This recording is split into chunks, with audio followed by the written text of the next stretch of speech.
আসসালামু আলাইকুম। সুইজারল্যান্ড একটা প্রকৃতি আর মানুষের অসাধারণ নিদর্শন। আল্লাহ তো অনেক দেশকে প্রকৃতির সুন্দর রূপে সাজিয়েছে, কিন্তু আমরা মানুষেরাই সেই সৌন্দর্য নষ্ট করেছি। সুইজারল্যান্ড তার পরিবেশ আর সৌন্দর্যের জন্য পুরো পৃথিবীতে তার তার পরিচয় গড়ে তুলেছে আর সৌন্দর্য ধরে রাখতে সাহায্য করেছে এই দেশের মানুষ। তারা এত সচেতন এই বিষয়ে যে তাদের সকল ধরনের ছোট রাস্তা কিংবা ছোট নালা সব কিছুর পরিষ্কারের জন্য নিয়েছে অতি উন্নত ব্যবস্থা। সুইজারল্যান্ড নিয়ে আসলে বলার কিছু থাকে না, কারণ এত সুন্দর দেশ যা পুরো পৃথিবীতে মাথা উঁচু করে আছে। তাদের কালচার, তাদের ব্যবহার, আর সবচেয়ে বড় জিনিস হলো সেই দেশের প্রাকৃতিক সৌন্দর্য, যা দেশের মানুষ আরও বাড়িয়ে দিয়েছে সেই সৌন্দর্য ধরে রাখতে। সুইজারল্যান্ডের ভৌগোলিক অবস্থাও বেশ বৈচিত্র্যময়। এটি প্রধানত দুটি বড় দ্বীপ মিলিয়ে গঠিত, উত্তর দ্বীপ এবং দক্ষিণ দ্বীপ। উত্তর দ্বীপে বেশি গরম জলবায়ু এবং সক্রিয় জ্যোতির্বিজ্ঞানীয় কার্যকলাপ দেখা যায়, যেমন আগ্নেয়গিরি। দক্ষিণ দ্বীপে রয়েছে উঁচু পর্বতশ্রেণী এবং যেমন সাউথ আলপস, এবং সেখানে বরফাবৃত অঞ্চলও আছে। এই বৈচিত্র্যময় ভূগোল সুইজারল্যান্ডকে খুবই আকর্ষণীয় করে গড়ে তোলে। সুইজারল্যান্ডের ইতিহাসও খুব আজব। যেমন ইতিহাসে মাওরি সম্প্রদায়ের ভূমিকা অত্যন্ত গুরুত্বপূর্ণ। মাওরি জাতি মূলত সুইজারল্যান্ডে প্রথম আগমন করে প্রায় 1300 সালের আশেপাশে। তারা নিজেদের একটি সমৃদ্ধ সংস্কৃতি গড়ে তোলে, যার মধ্যে রয়েছে বিভিন্ন ধরনের কৃত্রিম শিল্প, নৃত্য, গান এবং সামাজিক সংগঠন। ইউরোপীয় উপনিবেশকালেও মাওরি জনগণের সাথে চুক্তি এবং দ্বন্দ্বের ইতিহাস রয়েছে। এই সব কিছু মিলিয়ে সুইজারল্যান্ডের একটি এবং জটিল ইতিহাস তৈরি করে। এছাড়াও তারা তাদের জীবনযাত্রার মান, তাদের প্রাকৃতিক সম্পদ, তাদের প্রাকৃতিক সৌন্দর্য ধরে রাখার জন্য বিভিন্ন স্থাপনা তৈরি করে। এই স্থাপনাগুলো এত সৌন্দর্য ও পর্যটকদের পছন্দ যে পৃথিবীর বিভিন্ন পর্যটক বিভিন্ন দেশ থেকে প্রতিনিয়ত তাদের দেশে ঘুরতে আসে এবং তারা সেখানে ঘুরে অনেক স্বাচ্ছন্দ্য বোধ করে। আসলে কি তাদের আছে কি যা আমাদের মধ্যে নেই? আমাদের মধ্যে কি নেই, এটা একটা প্রশ্ন। আসলে এটার জবাব স্বাভাবিক এবং খুব সিম্পল। আমাদের মধ্যে নেই তাদের মতো সৌন্দর্য চেনার চোখ, সৌন্দর্য চেনার মন, সৌন্দর্য করার অনুভূতি। আমরা তো আমাদের এত সুন্দর প্রাকৃতিক সম্পদে ভরপুর দেশটাকে সুন্দর রাখতে পারছি না। আর কেন রাখতে পারছি না সেটাও স্বাভাবিক, কারণ আমাদের ইচ্ছাই নেই সুন্দর রাখার। আমরা চাইলেই তো সুন্দর রাখতে পারি, আমাদের ইচ্ছাই নেই সুন্দর রাখার। সুন্দর কিভাবে রাখতে হয় সেটাই জানি না। সুন্দর আমরা দেখতে পছন্দই করি না। আমরা সব কিছুতেই নেগেটিভ নেগেটিভ নেগেটিভ। এই নেগেটিভ চিন্তা ভাবনার জন্যই আমরা আমাদের দেশকে সুন্দর রাখতে পারি না। যাই হোক, চলুন জেনে আসি সুইজারল্যান্ড আরেকটা জিনিসের জন্য বিখ্যাত, সেটা হলো ব্যাংকিং। তাদের ব্যাংকিং ব্যবস্থা। আর এই ব্যাংকিং ব্যবস্থাটা তারা কীভাবে কাজ করে চলুন জেনে আসা যাক তাদের ব্যাংকিং ব্যবস্থা। সুইজারল্যান্ড যেমন চকলেটের জন্য বিখ্যাত, তেমনি তাদের ব্যাংকিং ব্যবস্থাও আরেকটা জিনিস যেটার জন্য বিখ্যাত তারা। তাদের ব্যাংকিং ব্যবস্থা আসলে কি?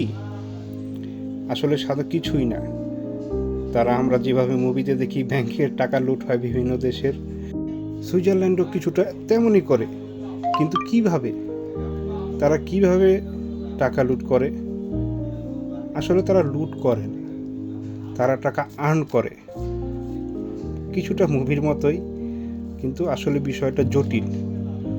তারা আর্ন করে আসলে বিভিন্ন দেশ থেকে, বিভিন্ন পলিটিশিয়ান থেকে, বিভিন্ন বিজনেসম্যান থেকে। বেশিরভাগ টাকাটাই হয় ব্ল্যাক মানি, কালো টাকা। আসলে ব্ল্যাক মানিটা কি? ব্ল্যাক মানিটা হলো বিভিন্ন দেশের বিভিন্ন বিজনেসম্যান, পলিটিশিয়ান, তারা ট্যাক্স ফাঁকি দিয়ে যেই টাকাটা আর্ন করে যে টাকাটা জমিয়ে রাখে, আসলে সেটাই হলো কালো টাকা।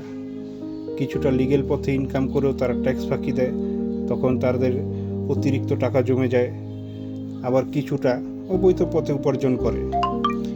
আসলে সেটা অবৈধ পথে উপার্জন করেও হোক আর লিগ্যাল পথে উপার্জন করেও হোক, ট্যাক্স ফাঁকি দেওয়াটাই আসলে অবৈধ টাকা, যেটা সুইজারল্যান্ড তাদের ব্যাংকের মাধ্যমে, সুইস ব্যাংকের মাধ্যমে জমা নিয়ে তারা বেড়ে ওঠে।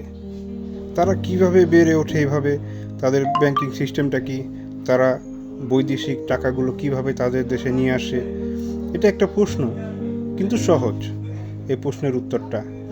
কারণ তারা সেই অবৈধ লোকগুলোকেই টার্গেট করে যারা তাদের ব্ল্যাক মানিগুলো নিজেদের কাছে রাখতে পারছে না, কোনো একটা সেফ জোনে রাখতে চায়। আর তখনই সামনে আসে সুইজারল্যান্ডের সুইস ব্যাংক, যারা তাদের ক্লায়েন্টের ডিটেলস কাউকে দেয় না, শেয়ার করে না, এখন খুব সিকিউরভাবে তাদের টাকাগুলো তাদের কাছে সেভ রাখে। আর এইভাবেই পুরো পৃথিবীতে যত ব্ল্যাক মানি আছে, বেশিরভাগ ব্ল্যাক মানি থাকে সুইজারল্যান্ডের সুইস ব্যাংকে। এবং এত সিকিউরভাবে তাদের টাকাটা প্রোটেক্ট করে যে কোনো দেশ, কোনো কিছুই আসলে তাদের কোনো প্রশ্ন করতে পারে না, এবং তারা সেই প্রশ্নের উত্তরও দেয় না। এভাবেই তাদের ব্যাংকগুলো খুব সমৃদ্ধিশালী, খুব ফুলে ফেপে উঠেছে, এবং বৈদেশিক টাকাগুলো তারা সেভ রেখে তাদের নিশ্চয়তা দিয়েছে যে তারা তাদের টাকা সেভ রাখবে এবং তাদের ডিটেলস কাউকে বলবে না। এভাবেই তারা সমৃদ্ধশালী হয়ে উঠেছে। কিন্তু এই পরিপ্রেক্ষিতে বাংলাদেশের বর্তমান কী অবস্থা রয়েছে? বাংলাদেশ থেকে তৎকালীন প্রধানমন্ত্রী শেখ হাসিনা যাওয়ার পরে আমাদের দেশের অধিকাংশ টাকাই তো তারা পাচার করে গিয়েছে, এবং সেটা অনেক হেভি অ্যাকাউন্টে। আসলে তারা কিভাবে পাচার করলো? তখনই সামনে আসে সুইজারল্যান্ডের সুইস ব্যাংক। বাংলাদেশের অধিকাংশ মানুষই জানে না যে তাদের টাকা কোথায় গিয়েছে।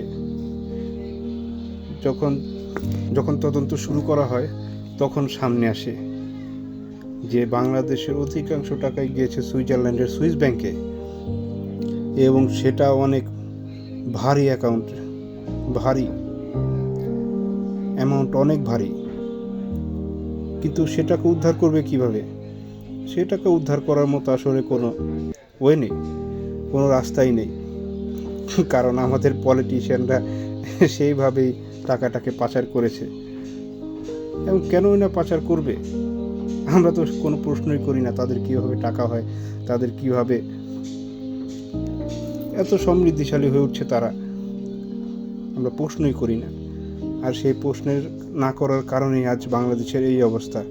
বাংলাদেশের 50% অর্থই, রিজার্ভ ফান্ড পুরোটাই চলে গেছে বিদেশের বিভিন্ন ব্যাংকিং অ্যাকাউন্টে, এবং তারা তো বিদেশে গিয়ে খুব আরামায়াসী আছে, কিন্তু যাদের ফেলে গিয়েছে দেশে, তারা কী রকম আছে সেটা জানা তাদের কোনো কাজ নয়, এবং সেটাই খুব ভয়ের ব্যাপার।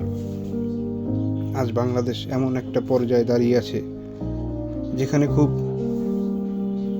একটা খারাপ পরিস্থিতি। আসলে কি, এটা কিছুই বলা যায় না। আর এই অনিশ্চয় ভবিষ্যতের জন্যই এই পুরনো নেতা নেতা নেতা সকল ঘরেই নেতা, সব নেতারগুলোই দায়ী, যারা দেশের সার্বভৌমত্ব বিক্রি করে, দেশের অর্থ বিক্রি করে দেশকে কাঙ্গাল করে দিয়েছে। দেখা হবে পরবর্তী ভিডিওতে। আর প্রশ্ন করুন, প্রশ্ন ছাড়া উত্তর পাবেন না। আসসালামু আলাইকুম।